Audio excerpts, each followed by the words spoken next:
right now, as you listen to this, 14 of the 22 fastest drivers on the planet are technically unemployed for next season. Which is just staggering. It's an absolute bloodbath.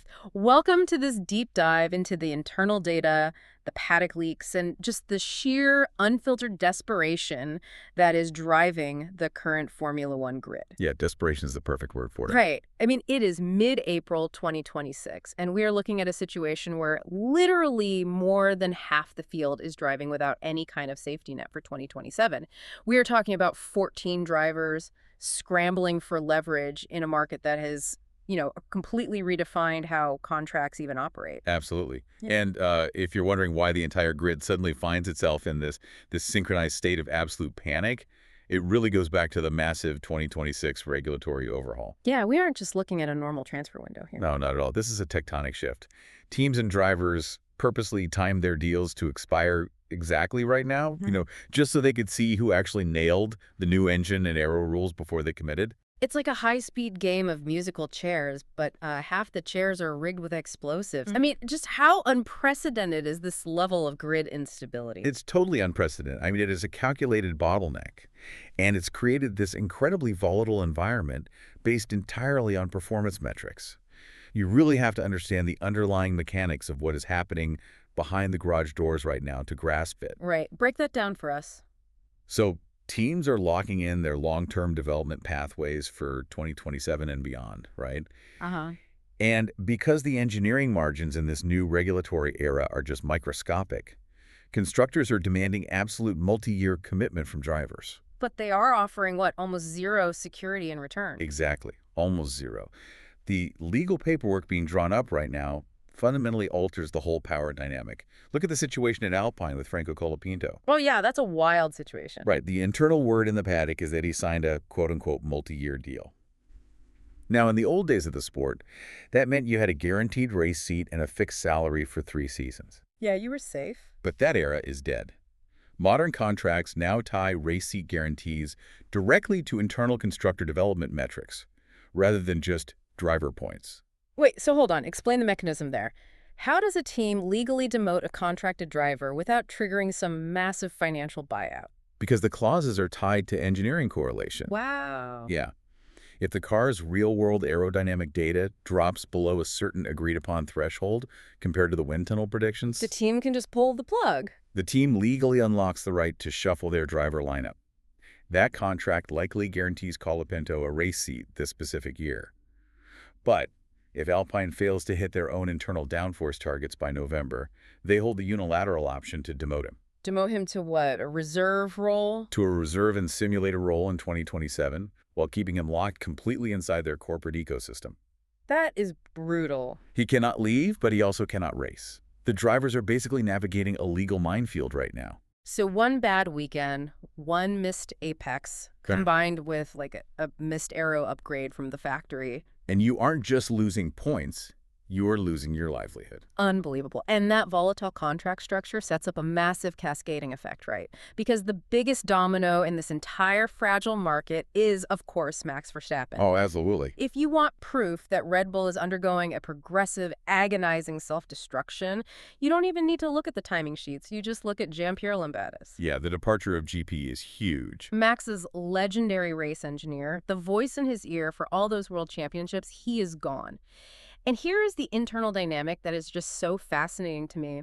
Max didn't fight the management to keep him. No, he did. Max practically held the door open for him. He told him to take a secure, lucrative offer elsewhere. Which tells you exactly how Max views the trajectory of that team. I mean, the relationship between a Formula One driver and their senior race engineer is arguably the most intimate operational dynamic in global sports.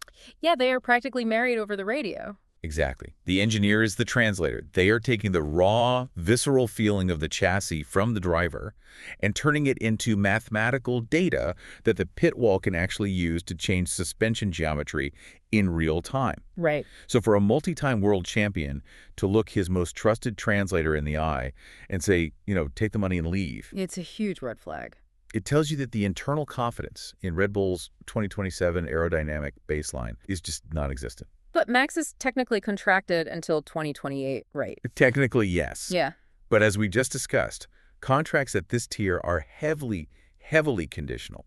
Max holds a specific legal performance clause. The exit clause. Yes, if he falls out of the top 2 in the Drivers' Championship standings by an agreed-upon date, which is usually the summer break, he is legally permitted to walk away. Just completely walk away. No buyout, no penalties. He just unplugs his steering wheel and leaves. And you can see the friction bleeding into his public statements already.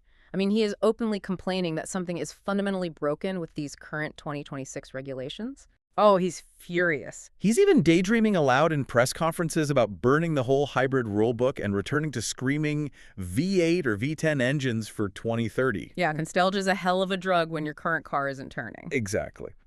But let me push back on this narrative a bit, the idea that Max is just going to quit the sport in a fit of rage. Look at his recent appearance at that theater event in Amsterdam. Okay, yeah. Everyone expected him to bring the fire and brimstone against the FIA and his team, but his tone was completely analytical. He stated he just wants Formula One to be a decent sport, even if he retires in a few years. He was very measured. Right. Yeah. It didn't sound like a man storming out of the room. Is Max just playing high-speed poker here? Like, is he just loudly complaining about his cards to the rest of the table to force Red Bull's aerodynamics department to aggressively redesign the floor? I mean, it is brilliant leverage, certainly, but the threat of the exit clause is very, very real. When a driver of Max's caliber starts publicly analyzing the quote-unquote decency of the sport, he is sending a targeted message. To who? The FIA. To the FIA, to Formula One management, and most importantly, to the engineers back in Milton Keynes. He is clearly stating, I do not need to be here. I am choosing to be here. And your current aerodynamic philosophy is making that choice very difficult. Yeah, that makes sense. If Red Bull cannot provide a car that physically allows him to stay in the top 2 of the championship, that poker face drops. The clause gets activated. And if that happens, the shockwave doesn't just leave an empty seat at Red Bull. It instantly destabilizes the one team with the checkbook and the sheer desperation to poach him. Oh, Mercedes. Toto Wolff has been hunting that signature for years. For years. But here's the cascading effect of that Verstappen exit clause. If Toto actually brings Max to Brackley, he has to blow up his own carefully constructed future. He really does. He'd likely keep Kimi Antonelli, right? The heavily invested golden child contracted for 26, so he would have to throw George Russell, who holds a rock-solid contract through 27, out into the cold. Yeah, the dilemma for Mercedes is whether you sacrifice a stable, harmonious team dynamic for raw generational talent. But, and this is huge, there is a massive internal whisper circulating the paddock right now. Okay, what are we hearing? It is a completely different strategic scenario that bypasses the Mercedes dilemma entirely. It's the 1992 Alain Prost blueprint. The sabbatical. Oh, wow. Okay, explain how that historical blueprint maps onto 2026. Right, so in 1991, Alain Prost was miserable at Ferrari. The chassis was a disaster, the internal politics were completely toxic, and the car simply couldn't compete with McLaren or Williams. It was a nightmare year for him. It was. So rather than destroy his reputation dragging a heavy car around the midfield, he walked away. He took a fully paid sabbatical in 1992. Just went on vacation. Literally went on vacation, let the technical landscape evolve, and then returned in 1993 with Williams to a dominant active suspension car. And won the title. Won the title and retired as a legend. So because Red Bull is currently sinking into the midfield under these new regulations, the whisper is that Max could execute the exact same maneuver. Trigger the exit clause. Yes, trigger the exit clause, take a year or two off, let the 2026 regulatory dust settle so we can clearly see who actually built the fastest powertrain, and then sign with them in 2028. Okay, I aggressively disagree with the premise that a modern driver can just pause their career like that. Formula One is not a desk job where you take a sabbatical to go find yourself. That's definitely a risk. It is the absolute bleeding edge of speed and reaction time. If you are listening to this, imagine stepping away from pulling 5 Gs through a corner for 18 months. You lose that microscopic muscle memory. You think he'd lose his edge? Absolutely. How can a driver step away from operating at 200 miles per hour every single weekend and expect to come back a year later as a titan? You don't take your foot off the throttle when you're in your prime. Well, because the logic of the sabbatical isn't about physical rest, it is about preserving aerodynamic and psychological purity. What do you mean by purity? When you drive a compromised midfield chassis tractor, basically you start manipulating your own driving style to cover up the car's flaws. Ah, I see. You alter your braking points to mask understeer.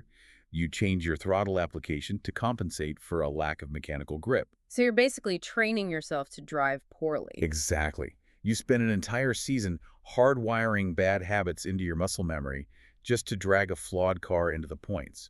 Stepping away protects Max from that degradation. It preserves his premium value.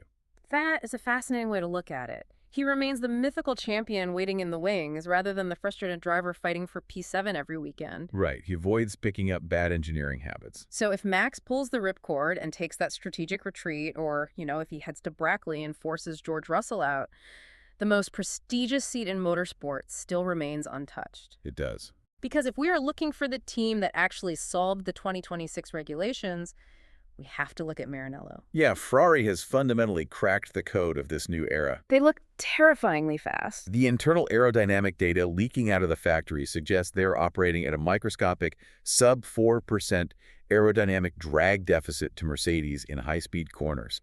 And that is combined with internal combustion engine upgrades that are deploying energy incredibly efficiently. So the chassis balance is harmonious and the power unit is reliable. Exactly.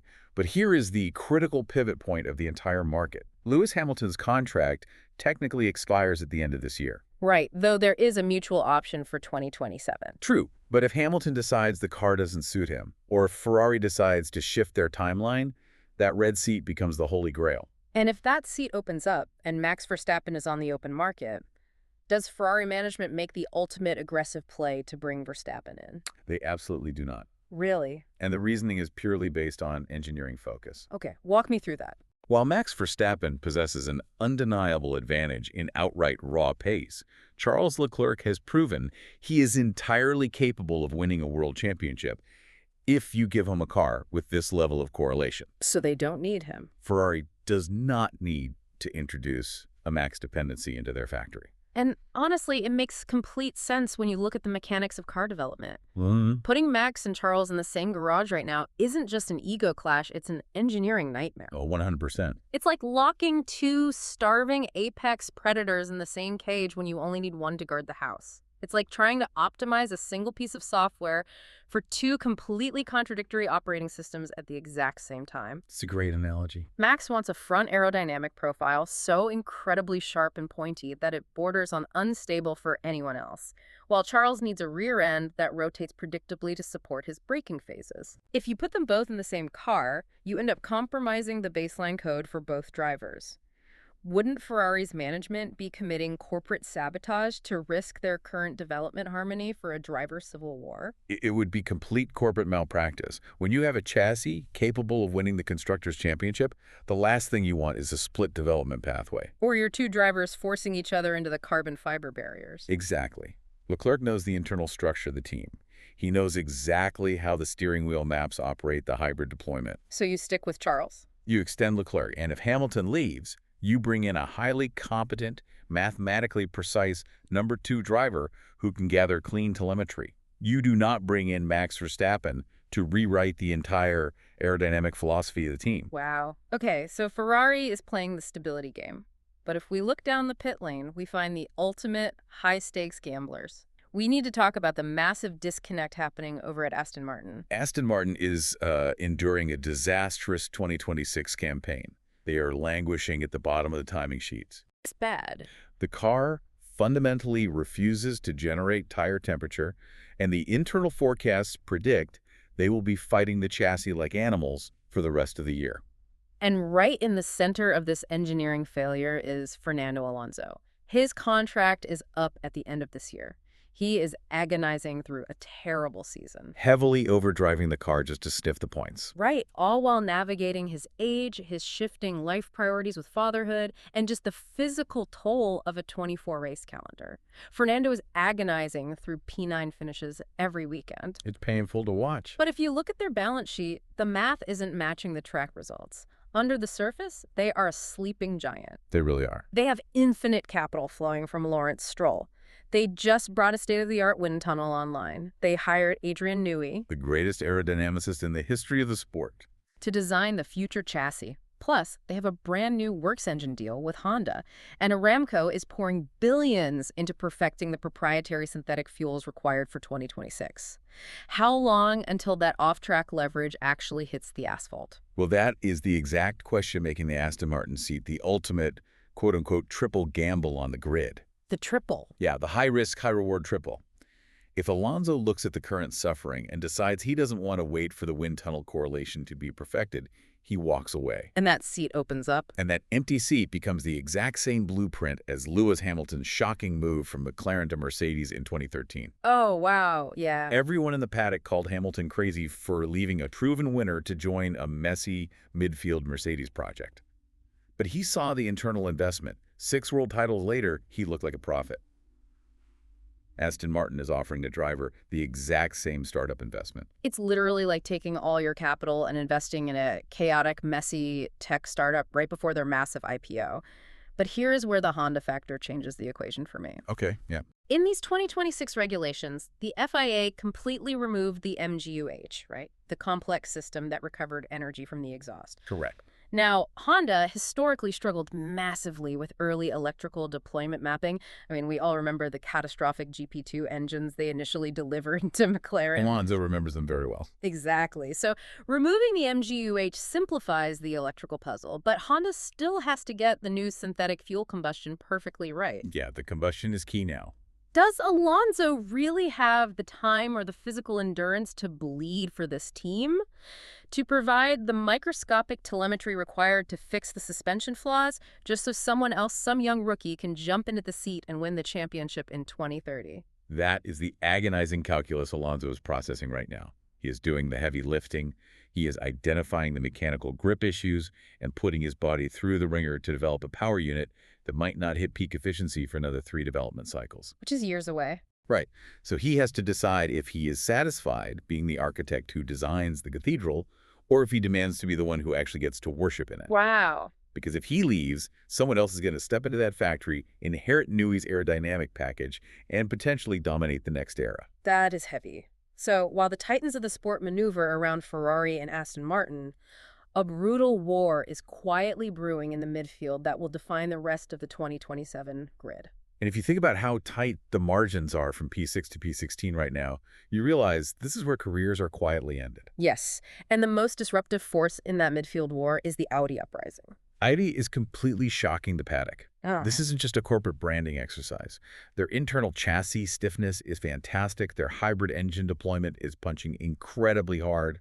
And they are mathematically outpacing struggling giants like Cadillac. Cadillac, who, by the way, disastrously locked in Valtteri Bottas and Sergio Perez until 2027. Yes. Completely paralyzing their ability to adapt to this market. It was a massive mistake. Meanwhile, at Audi, Gabriel Bortoleto is ruthlessly cementing his dominance internally. He's been so fast. He is looking at the telemetry and openly predicting that Audi will soon have the most thermally efficient engine in Formula One. That's a bold claim. That is a massive internal statement. And it means the veteran on the other side of the garage, Nico Hülkenberg, is suddenly fiercely watching his back. He's fighting for his survival against a Ricky with immense internal leverage. I love the raw confidence coming out of the Audi camp, but we need to look at the entire board. Based on the internal data and the contract structures we've mapped out today, I need you to give me your rapid-fire, bold analytical forecast for the remainder of the 2027 grid. Right. How did the midfield dominoes fall? Right. Based on current trajectories, McLaren remains entirely stable. Their aero correlation is strong, and Norris and Piastri are locked. Makes sense. Haas takes a highly aggressive, wild gamble, pairing Oliver Biermann with Yuki Tsunoda, that specifically capitalizes on massive Toyota manufacturing links after Tsunoda inevitably rotates out of the Honda family. Ooh, spicy. Okay. Red Bull, terrified of their sinking development, is forced to completely abandon their veteran stopgaps and promote pure youth, bringing in Isaac Hadjar and Arvid Lindblad. 2 rookies at Red Bull. Yep. The RB sister team takes Liam Lawson and promotes Formula 2 standout Nicholas Solov. Alpine completely resets their internal culture, pairing Pierre Gasly with Alex Albon. and Carlos Sainz finds himself stranded at Williams alongside Esteban Ocon. Whoa, whoa, whoa, hold on. I have to aggressively halt you on that last prediction. Hear me out. You are telling me Carlos Sainz is left behind at Williams alongside Ocon while Alex Albon escapes the Williams sinkhole to go to a factory project like Alpine. That's exactly what I'm saying. I refuse to accept this. Explain the mechanism behind that. Why would a driver with Sainz's race-winning pedigree, a driver known for delivering incredibly precise technical feedback, be left to rot in a Williams while the rest of the midfield shuffles right past him? It comes down entirely to contract leverage and the failure of the specific technical gamble. Okay, explain. Albon has been carrying the Williams aerodynamic deficiencies on his back for years. Because of that, he built immense internal capital and specifically negotiated out clauses that allow him to jump ship when a massive factory operation like Alpine comes calling. Ah, so Albon planned his escape route. Exactly. Sainz, on the other hand, joined Williams purely as a transitional move. His strategy relied on the assumption that the superior Mercedes customer power unit would mask the inherent drag and poor downforce of the Williams chassis. And that gamble failed. It failed completely. Yeah. So if the top seats at Mercedes are held by Antonelli and Russell, and Ferrari is locked with Leclerc, where does Sainz legally go? Aston Martin will either keep Alonso or swing for a generational talent. Audi has anchored around Bortolito. Sainz finds himself trapped by his own stopgap contract. He's legally forced to try and rebuild the Williams engineering department from the ground up, all while managing Esteban Ocon, who, brings his own highly explosive internal garage politics. It is the brutal reality of the music stopping. It really is. It is a phenomenal breakdown of a completely paralyzed market. Yeah. The 2026-2027 silly season is just a delicate, explosive house of cards. Absolutely. Verstappen's internal frustration, Hamilton's specific timeline, and Alonso's physical patience are the foundational dominoes. If just one of those drivers alters their trajectory, 14 highly paid, highly skilled drivers are instantly left scrambling for survival. And you have to remember, that level of contractual desperation bleeds directly into the steering wheel. For sure. When a driver knows that dropping 0.2 of a second in qualifying means they lose their seat, their approach to the racing fundamentally alters. They don't back down. They do not yield the racing line into turn one. They do not lift the throttle in a 50-50 overtake scenario. They manage their tires and deploy their hybrid energy like their entire professional existence depends on it, because mathematically it does. Which leaves you, the listener, the third person in this paddock, with a chilling final variable to consider as you watch this season unfold. With 14 out of 22 drivers literally operating without a safety net, fighting for their reputations, their contracts, and their livelihoods, every single time the lights go out, does this sheer, unadulterated desperation guarantee that the actual racing we see on the asphalt this year will be the most aggressive, crash-filled, and utterly ruthless spectacle in the history of Formula One? It's going to be absolute chaos. Keep your eyes on the first corner.